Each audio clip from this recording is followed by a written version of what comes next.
The MG ZS has come a long way since 2018. That was 7 years ago? Is that right? Where has the time gone? Anyway, when we first got our hands on it, we really felt that the brand had a hit. And we weren't wrong. It was the car that really put MG, well, at least locally, on everyone's radar. And today we have the latest and greatest MG ZS. And now it has a hybrid. Follow along on this quick walk around and see what's new.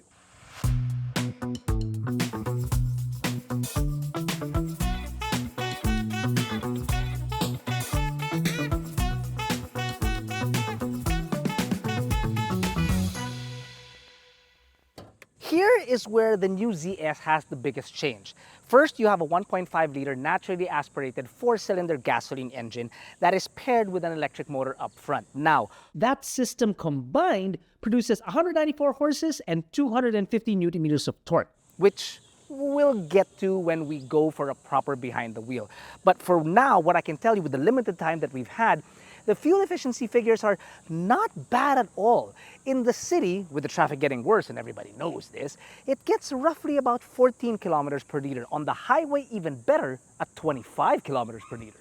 You know, every other video you say, you know, the traffic's getting worse. You know, the traffic's getting worse. We never really say that, you know, the traffic's been better recently. You know, I hope one day we say that. But for those of you that want to get out of traffic, we do have a sister channel, AutoDeal, 2 wheels. Gino. You know what I mean? The exterior look is all new and I'm here for it. I absolutely adore it. I love it. 4MG. It's cohesive. It looks like one of their own. It has similarities to the MG3. Unlike before where the MG was sort of like, hey, it kind of looks like something that I know, especially with that color. Now it looks like itself. It looks like an MG. It looks like it belongs. It doesn't look like somebody from outside of the family anymore. I get it. I see it, I understand it. Down the side, you've got 18-inch wheels wrapped in 50 series tires, decent amount of ground clearance, repeaters on the side mirror, cameras. I'm just gonna put this here and now. What you'll notice is that there is no panoramic roof. Thank you, Jack, for raising the camera.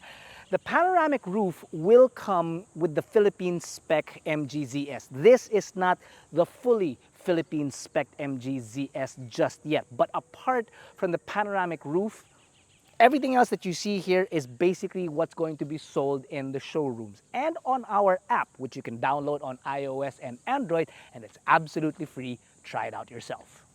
You come to the rear and it looks familiar, doesn't it? Regardless of how familiar it is, it's still all new though, right? It's in line with the design language and I like it. Like I said up front, I'm here for it. I'm also here for the fact that there's 443 very useful liters of space, especially when you remove the tonneau.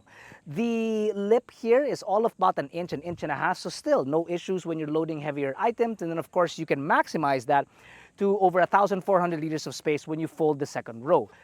While this is all well and good, there is one thing that I'm kinda off about, and it's found here. Fake exhausts. I can live with it.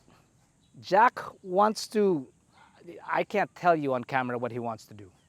He's a bit upset. The man has anger issues. It's like the Incredible Hulk.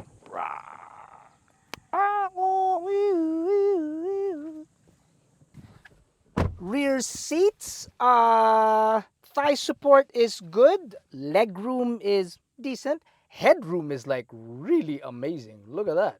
Wow. Slight tunnel in the center. I don't think it's really going to cause much problems. So you can have a third person in the back. Toys back here are pretty bare minimum standard, which is to say that you've got 2 air vents directly up front here. That's nice. You have a Type A charging point, just one. Enough to charge everybody back here. Cup holders, or rather bottle holders on either door, and ISOFIX tethers. That's it. No center armrest available for the ZS. And like I said, the panoramic roof is not here at the moment, but it's coming. Hold your horses. Up front, let's start With the instrument cluster, it is a digital screen, full colored. It's 7 inches, large, can easily be seen.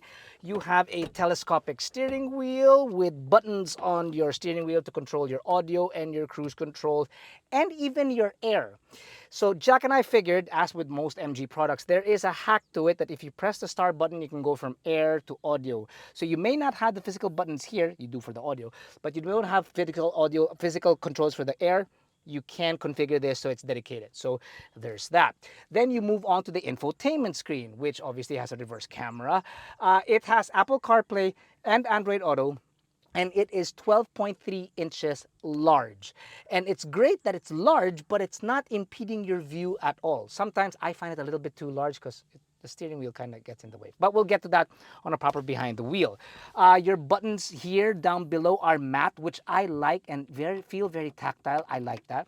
Below that, you don't have wireless charging pads, but you do have this rubberized area where it holds your phone very, very well. To connect to the system, you've got a Type A to charge, you've got a Type C and a 12-volt socket right there in the center. Digital shifter, start-stop button, electronic parking brake, the drive modes, and then a cup holder that's a little bit small for our taste, although you can slide it and make it bigger on one side. It's just a little small, really, like I said. And of course, a very... Jack, how much money did you put into... I'm not even going to get to that. Anyway, center console that holds a decent amount of stuff. I'll tell you this much, that the dash does look, it doesn't look boring at all. I like the satin finishes that you have around the air that continues here down the center. Sure, there's some piano blacks here and on the steering wheel, but it looks a little bit modern. It looks a little bit zippy. It looks fresh. I like it. Back in my day in 2018, was that really 7 years ago? Yeah, I was still studying at the You time. lie. No. One of the things that caught us off guard back then, when Jack was still studying, was the price of the MG ZS. It was quite affordable. We were blown away by it. And what we're trying to figure out, or what you're probably trying to figure out, is will that trend continue with this new car? Well, I can tell you that your guess is as good as mine. Unfortunately, we're shooting this right now quite far away from the actual launch of this vehicle. But because Jack, Earl, and I bumped heads and tried to figure something out, we came up with our own image pricing. Now, we figured that this hybrid will come in at around 1.3 million Philippine pesos. For the non-hybrid, the base model, it should be about the 900s or the high 900s is what we figured. The all-new ZS will launch on July 3, and we will have the final pricing by then, so do subscribe so you don't miss out, and download the AutoDeal app to learn all you need to know about the new MG ZS. Has MG continued that trend to shock people with their prices? And do you think that price is good enough to shake up the subcompact crossover segment? Let us know in the comments below. Thanks for watching, guys. Take care, stay safe. See you guys soon.